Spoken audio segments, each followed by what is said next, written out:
So I wanted to put together a video of the process that we used for dyeing the Super Duty seats in the 85 K10. Here are the seats installed. So really this will probably be a two-part video. The first going over the process for dyeing the seats, and the second I'll go through how I mocked everything up and got the seats installed actually in the truck. Probably the biggest thing that I didn't actually capture when I was going through this process is the disassembly of the seats themselves. So I just wanted to kind of do a brief overview of how you get the seats disassembled if you're going to go through this whole dyeing process. It is fairly straightforward, really.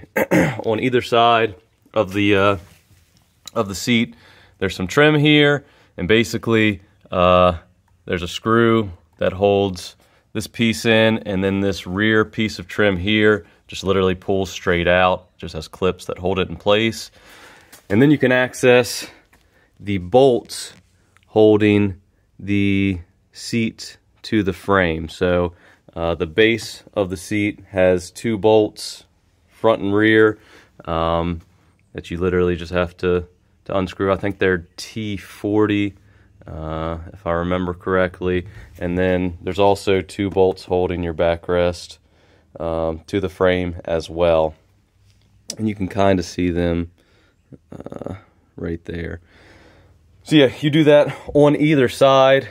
That will get the base of the seat off. And then there's also, at the 60-40 split, I don't know if I can get up in there and you can see them, but there are two bolts in here as well. Yeah, I don't know if I'm going to get a good look at them. That are holding the 60-40 split together. So I, of course, disassembled these out of the truck. You can do it in the truck, but of course, if you're buying a brand new set, you won't have everything mocked up. So I disassembled everything and prepped it all, painted it or dyed it, and then from there brought it all back and mocked up my frame and assembled the seats inside the truck. So it is something that you can do. Probably the toughest part to get to is the two bolts that are holding that 60-40 split together, but otherwise it's fairly straightforward. I did have to remove the seat belts in order to get to the bolts on either end, but yeah, that's pretty much it. It's fairly straightforward, the disassembly, which was part of the reason why I actually didn't record that portion. But over the next several clips, I'll walk through our dyeing process, and that'll wrap up part one of this install video. And then the second part of the video will, which I'll probably post later on, will go through how I actually mocked everything in here. So yeah, over the next few clips, I will detail exactly what we did to get these seats prepped for dye. The first step in preparing the leather is to apply your SEM soap. So this is a product that is produced by SEM. You see the part number there at the top right on that bottle.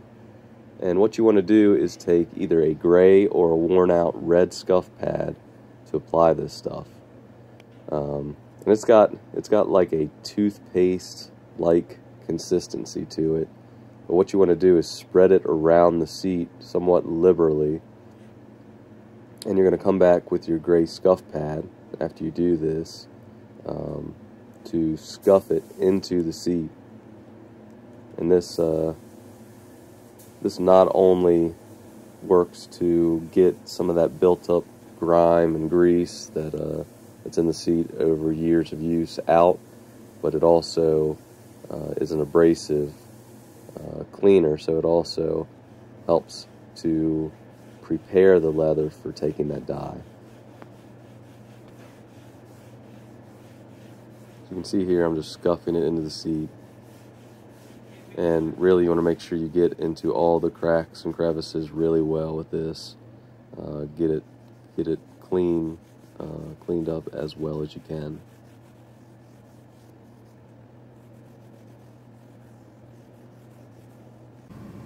The next step in the process is to wipe the excess SEM soap off of the seat. And this is going to help to remove some of that dirt and grime that's in the seat, and it's also going to, from the scuffing, take off the top layer of that coating on the leather. So as you're wiping the excess off, you can see how gross that is. All that residue is coming off.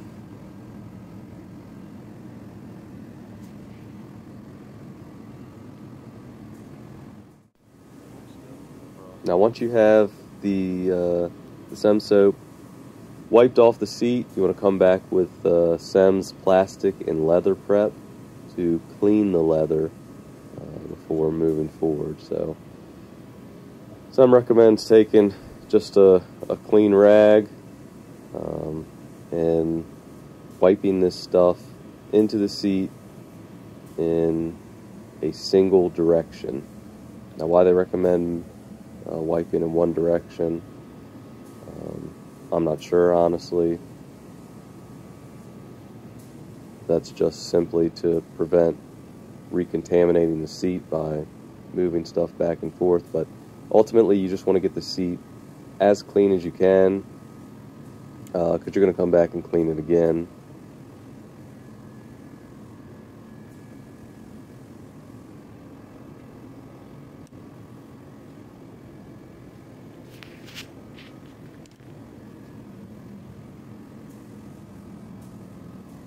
After you've cleaned the leather, you'll notice that it's going to look somewhat worn. It's going to look pretty dry, and you want to now come back and sand the leather with 600 grit sandpaper. You can use 400 here, but I'd recommend 600. It's going to give you a finer finish. But if you notice that the leather, it's kind of difficult to sand with the 600, or it's clogging the paper a lot, you can start with 400 and work your way up to 600. But basically, kind of like you did with the SEM soap, you want to go around with the sandpaper and scuff the leather up really good.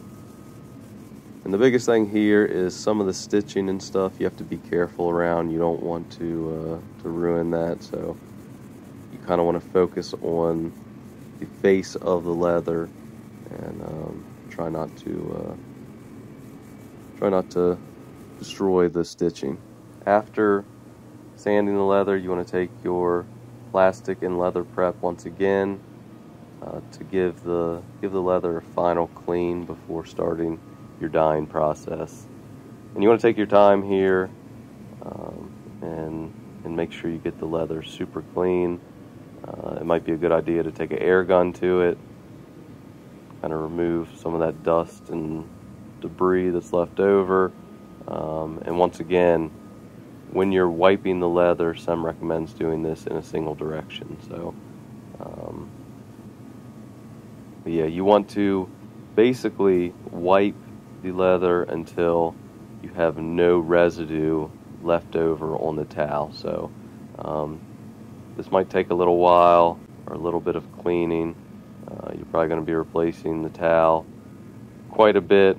I think ultimately I went over the leather 3 or 4 times before I taped everything off and put it in the booth for spraying. So get everything super clean, and then you can tape off any portions of the seat that you don't want dyed. And it would be worthwhile to come back with a tack rag and tack the leather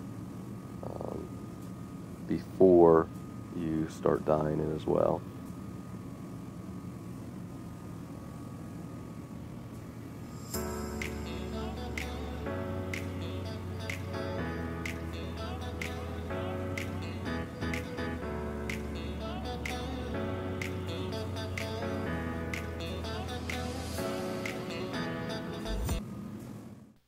At this point, you should have your leather ready to dye, and if you have any plastic pieces on your seat, the recommendation is to use some adhesion promoter on those pieces.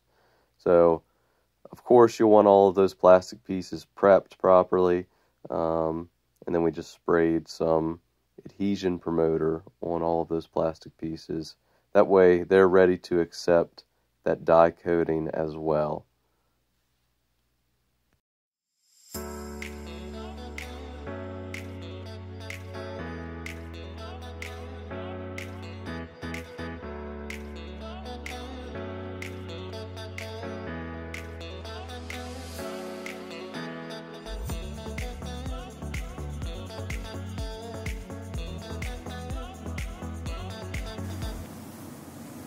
Now you can finally come back and spray your first coat of the Surecoat onto the leather, and you really want to make sure that this first coat is a light coat.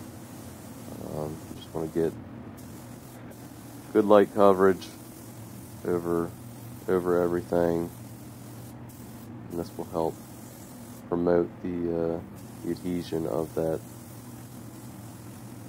dye into the leather.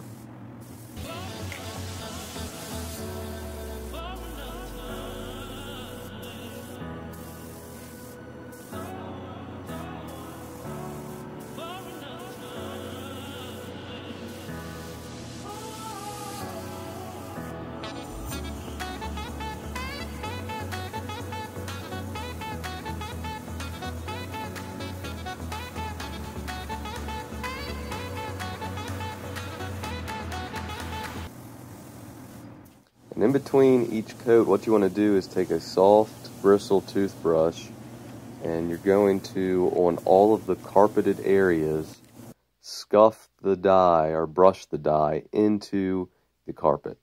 And this is the best way of getting kind of a consistent look in those carpeted areas.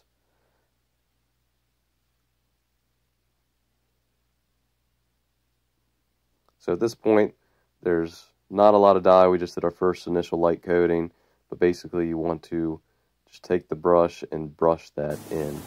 Then you want to come back and do your second coat on the leather, and this coat should be another light to maybe medium coat, but you'll really start noticing the dye changing the color of the leather here. And depending on what your original color is and what you're going to will really determine how many coats you're going to have to put on the leather. Since we're going from a dark color to this burgundy, it ended up taking us about 4 coats to get full coverage.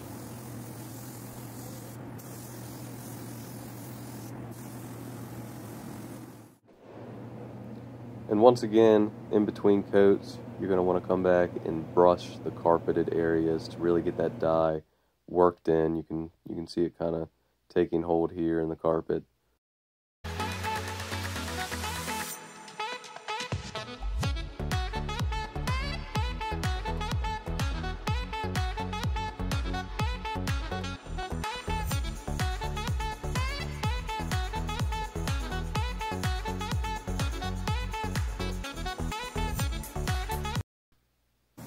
So you see, ultimately this process just repeats. You want to come back and do another coat of the dye, and basically you'll repeat this process until you get full coverage.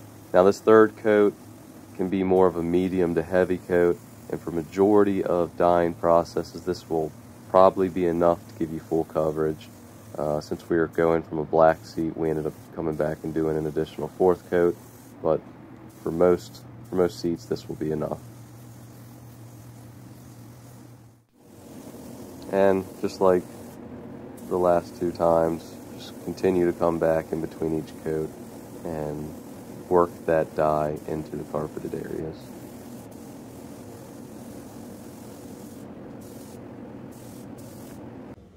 Alright, and here is the finished product, of course. Everything turned out really well. The color matched, I think, pretty great. It's got the integrated center console that folds down. Super nice having the cup holders finally in the truck. I've actually been driving on the seats for a few weeks now, and I have to say, you know, they are firmer than the spring seats that were originally in here, but I find it a lot more comfortable. The backrest actually leans back, so you're not pushed forward in your seat. You can actually recline back somewhat.